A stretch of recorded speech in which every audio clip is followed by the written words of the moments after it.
السلام علیکم۔ آج ہم 10ویں جماعت کا پہلا سبق پڑھیں گے، تاریخ نویسی مغربی روایات۔ تاریخ نویسی مغربی تاریخ ایک ایسا مضمون ہے جس میں ماضی کے واقعات کی معلومات ہوتی ہے، یعنی گزرے ہوئے زمانے میں جو واقعات ہو چکے ہیں تاریخ میں اسے ترتیب سے قلم بند کیا جاتا ہے۔ یہ مسلسل جاری رہنے والا عمل ہے۔ اسے یوں بھی کہہ سکتے ہیں کہ زمانہ ماضی کی معلومات یا واقعات کی تفہیم کے لیے تاریخ کا مطالعہ نہایت ضروری ہے، لیکن تاریخ کی صداقت کو جاننے یا واقعات کی سچائی کو جاننے کے لیے تاریخ میں کوئی بھی تجرباتی طریقہ یا راست مشاہدہ موجود نہیں ہے۔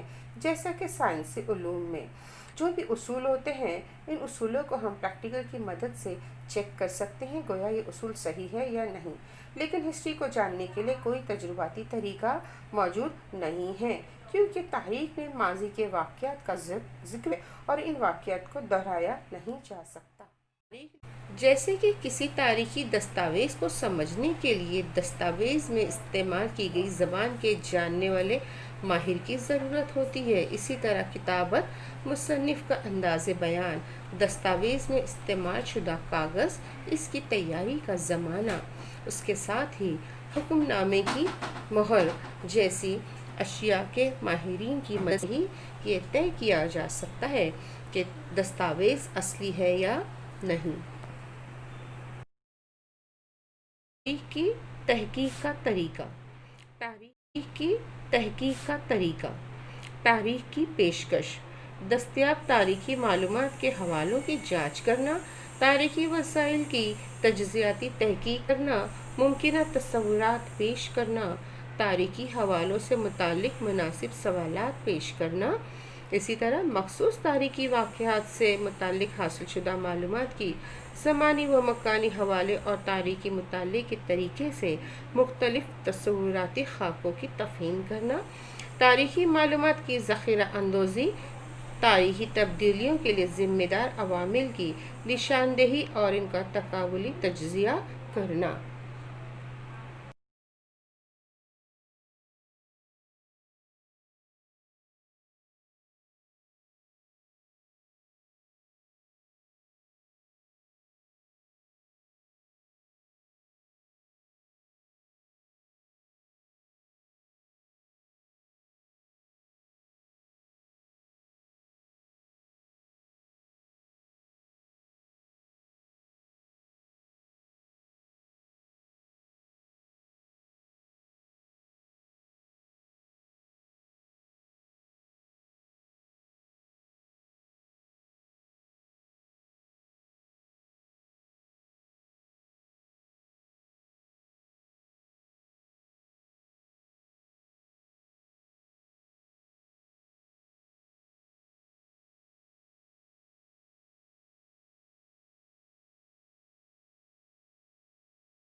تاریخ کی تحقیق میں مختلف شعبہ علم اور ادارے معاون و مددگار ثابت ہوتے ہیں۔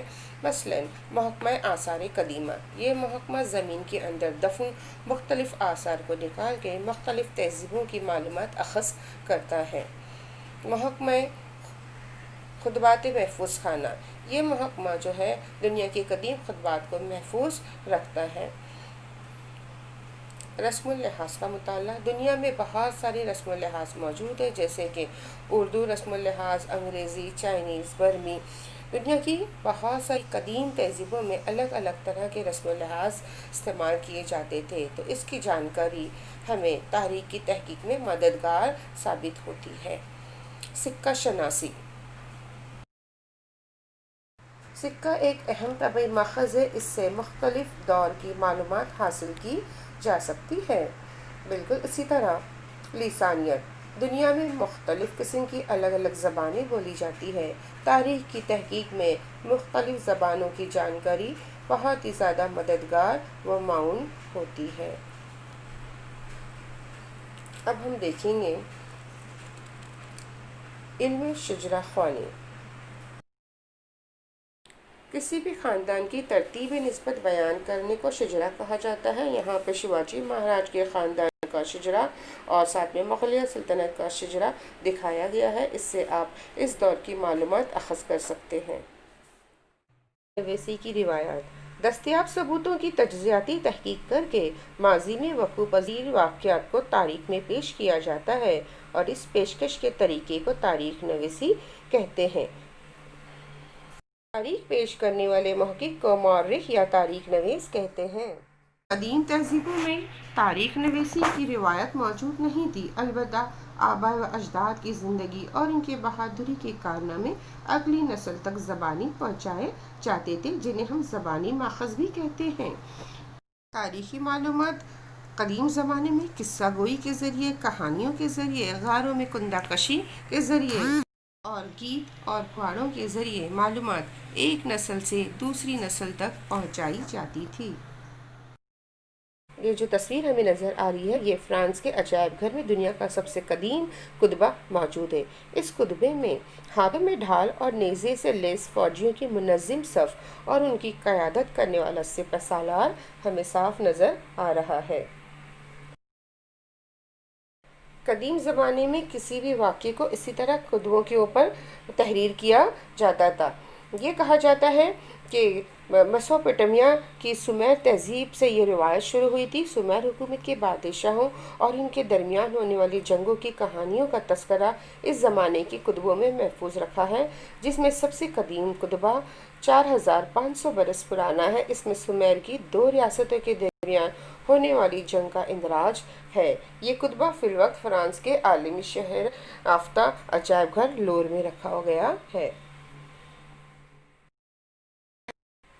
جدید تاریخ نویسی کی خصوصیات۔ نمبر 1، یہ سائنسی طریقہ ہے۔ اس کی ابتدا مناسب سوالوں کی پیشکش سے کی جاتی ہے۔ نمبر 2، یہ سوالات انسانی مرکوز ہوتے ہیں، یعنی کہ انسانی سماج کے افراد نے ماضی میں جو سرگرمیاں انجام دی ہے اس کے متعلق یہ سوالات ہوتے ہیں، اور ان سرگرمیوں کا تعلق دیومالا کہانیوں سے بالکل بھی نہیں ہوتا۔ نمبر 3، تاریخی سوالات کے جوابات تاریخی ثبوت کی بنیاد پر ہی رکھے جاتے ہیں۔ اور نمبر 4، تاریخ میں انسانی ارتقاء کا جائزہ ماضی کی انسانی سرگرمیوں سے لیا جاتا ہے کہ جدید تاریخ نویسی کے بیج قدیم یونانی تاریخ نویسی میں پائے جاتے ہیں۔ لفظ ہسٹری بھی یونانی ہے۔ ہیروڈوٹس، جنہیں تاریخ کا بابا آدم کہا جاتا ہے، انہوں نے اپنی کتاب ہسٹریز میں اسٹوریا کا استعمال پہلی مرتبہ 5ویں صدی قبل مسیح میں کیا تھا۔ یہ تصویر تاریخ نویس ہیروڈوٹس کی ہے، تاریخ کے بابا آدم جنہیں کہا جاتا ہے۔ 5ویں صدی میں یورپ میں فلسفے اور سائنس کے شعبے میں ترقی ہونے لگی۔ یہ خیال جڑ پکڑنے لگا کہ سائنسی طریقے کا استعمال کر کے سماجی اور تاریخی حقائق کا مطالعہ کیا جا سکتا ہے۔ یورپ کے ساتھ امریکہ میں بھی تاریخ نویسی پر غور و خوض کیا جانے لگا۔ 18ویں صدی سے قبل یورپ کی یونیورسٹیوں میں ہر جگہ خدا سے متعلق مباحثے اور فلسفے جیسے مضامین کو اہمیت دی جاتی تھی، لیکن 1737 میں جرمنی میں گاٹنگن یونیورسٹی میں پہلی مرتبہ مضمون تاریخ کو آزادانہ درجہ دیا گیا۔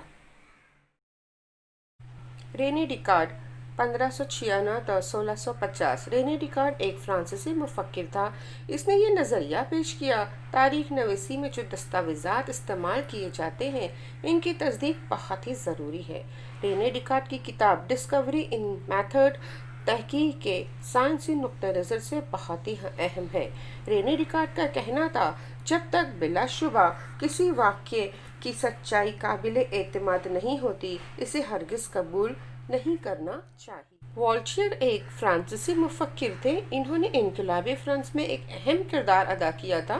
والٹیئر ایک بہترین تاریخ داں تھے۔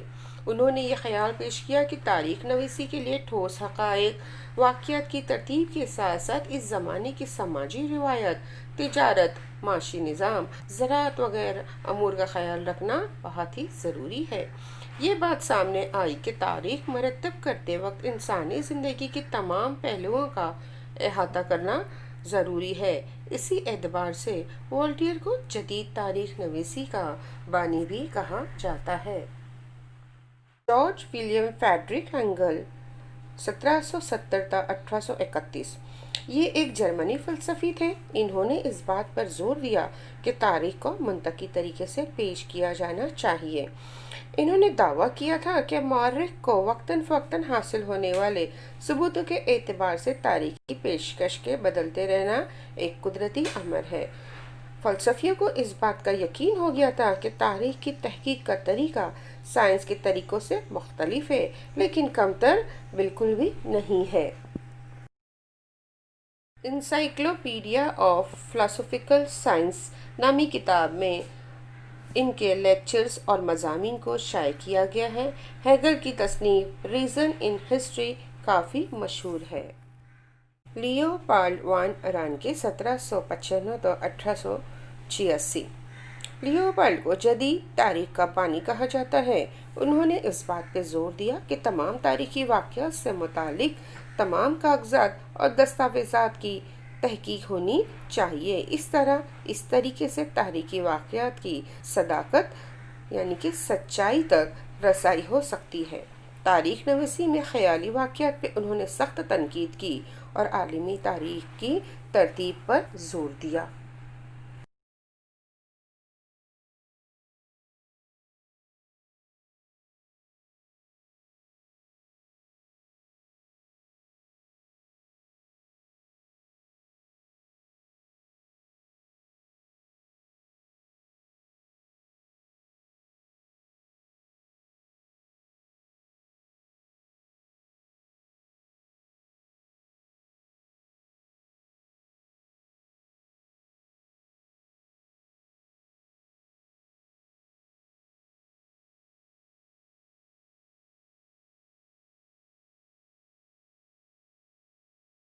کارل مارکس 1818 تا 1883۔ کارل مارکس نے یہ نظریہ پیش کیا کہ تاریخ غیر مرئی تصورات پہ منبی نہیں ہوتی، بلکہ زندہ انسانوں کے تذکرے پہ منبی ہوتی ہے۔ انسانوں کے آپسی تعلقات ان کی بنیادی ضرورتیں پوری کرنے کے لیے موجودہ ذرائع پیداوار کی نوعیت اور ملکیت پہ منبی ہوتی ہے۔ سماج کے تمام طبقات کو یہ وسائل یکساں طور پر میسر نہیں ہوتے ہیں۔ اس غیر مساوی تقسیم کی وجہ سے ہی طبقاتی کشمکش پیدا ہوتی ہے اور انسانی تاریخ اسی طبقاتی عدم مساوات کی تاریخ ہے۔ کارل مارکس کی تصنیف داس کیپیٹل دنیا بھر میں مشہور ہے۔ مائیکل فوکو ایک فرانسیسی مورخ تھے۔ انہوں نے اپنی کتاب آرکیالوجی آف نالج میں کہا ہے، تاریخ کو زمانی ترتیب سے ایک ساتھ پیش کرنے کا طریقہ غلط ہے۔ مائیکل فوکو کے مطابق آثار قدیمہ کے تحت آخری سچائی تک پہنچنا ہی مقصد نہیں ہے، بلکہ ماضی کے تغیرات کی وضاحت کرنے کی کوشش کرنی چاہیے۔